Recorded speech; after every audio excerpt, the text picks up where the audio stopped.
Hello and welcome to my easy to understand guide to Snow White and the film industry. This video is going to be particularly relevant for you if you are studying OCR A-Level Media Studies, as it appears as a set text on that specification for exams from 2025 onwards. Snow White was made in 1937 by Walt Disney. In the 1930s, the Hollywood studio system was super big, super popular, and operated within an oligopoly, which means that a few small companies shared the power. So we often talk about the big five companies. At the time, Walt Disney was not vertically integrated, so they didn't actually have their own distribution network or distribution company. They worked with a company called RKO. RKO was the company that packaged Disney content and would contact cinemas in order to arrange for their films to be played at cinemas. At cinemas in the past, in the 1930s, you would get like a big film, you would also get some smaller films, you would also get newsreels, short cartoons, short films, mini documentaries. It was a much broader range of content than there are now at the cinema. And RKO would package up certain bits of Disney's content and do deals with certain cinemas to get that content in. And so having a big film like Snow White was a great way of trying to include some of their smaller content with that package and encourage cinemas to take the whole package of content. And this was called block booking. At the time, Disney did have a really good reputation, but their reputation was for characters like Mickey Mouse and for Silly Symphony, which, you know, were more kind of like short cartoon type things. They did not have a big reputation as a massive film studio.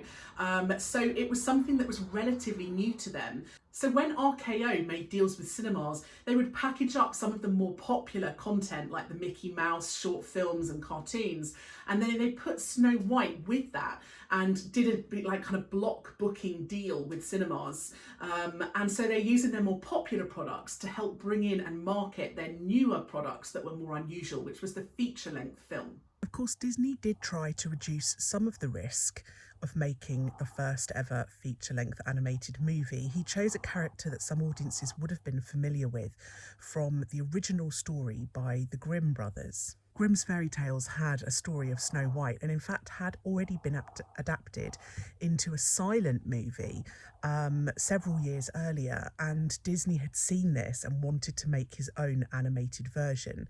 And this may have given it another pre-sold audience and hopefully reduced the risk a little bit. Most of their products so far had budgets that were pretty high for the time, $10,000 for things like Silly Symphonies. So Snow White having a $150,000 budget by modern standards is nothing, but at the time was still really quite a lot of money. However, although their budget was $150,000, it actually cost $1.5 million to make, which was huge at the time. It was a very big risk. It was probably considered extremely foolish, considering Walt Disney had never made a feature-length animated film before, and so this was a huge risk for the company. Walt Disney the man was considered an extremely powerful and important part of the company. People would go and see Disney products just because he had been involved in the making of them. He had a reputation for making all-American, quite wholesome, family-friendly content. But he also had a big interest in expressionist cinema, which is a bit of a darker genre, and he wanted to combine these two things together in the making of Snow White. Because the company wasn't actually that big at the time, and because a feature-length film about Snow White was a big risk, they had to really market the film using something, and they focused on Walt Disney the man as the kind of key marketing unique selling point. So it was him that was focused on the posters, because he was the thing that was going to help sell the movie. This was also extremely important because they didn't have any stars doing the voices. The posters also promoted the use of colour as well, the use of Technicolor. This was quite new and exciting. A lot of films previously had been in black and white, and so the use of Technicolor for filmmaking would have been seen as quite exciting and would have drawn quite a lot of audiences in. Disney actually created and used something called a multi-plane camera, which is a really massive camera using different animated cells all laid on top of one another. And the idea is that it allowed them to film through different layers of animation to create the idea of depth and to add a kind of slightly 3D feel. And that meant that they were able to manipulate the focus as though they wanted to create sort of shallow focus shots, if they wanted to do something with the background but not with the foreground. So this was quite high tech and quite unusual and hadn't really been done in animation before. But they also, as well as using new tech, they also utilised quite a lot of old technology as well, including rotoscoping. Rotoscoping is where you kind of film a real person doing movement, and then you draw over those shots to create your animation, and it helps you get the movements more smooth and more realistic. Now, obviously in 1930s, there weren't the opportunities to market in some of the same ways that we see now. So you couldn't show, there wasn't anything on television didn't exist, there's no social media. So there were very limited ways of marketing movies. Now, I've obviously spoken about the posters already and the focus on Walt Disney, but they did have a great premiere, and at the premiere, they got people dressed up as the characters. NBC Radio reported on the premiere and described the events, and that would have helped to promote the film too. They created a scale model of the world of the film that allowed people to see exactly what the world of Snow White would have looked like. They had open air concerts where they used the Disney Orchestra to play music from the film in an attempt to try and get people to want to go and see it at the movies. The film was also reviewed in multiple newspapers, including The Times, and these reviews helped to promote it too. Because it was quite a risky release, RKO did a kind of limited release at the cinemas in January 1938. It was primarily released in New York and in Miami.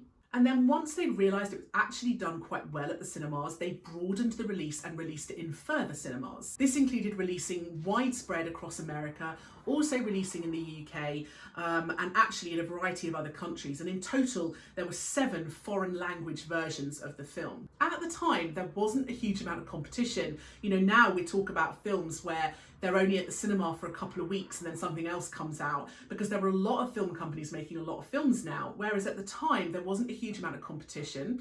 And so it was quite common for films to go into a cinema and stay there for quite a long time. And actually Snow White stayed in the cinemas for 1.5 years, which just demonstrates how different the film industry was at the time. And as well as being in cinemas for a really long time, the film was also a massive success critically, and it even went on to win Academy Awards Oscars, with Disney being presented with a full-size statue, as well as 7 mini Oscar statues by celebrity child actress Shirley Temple. And this would have given the film even more publicity, winning an Oscar.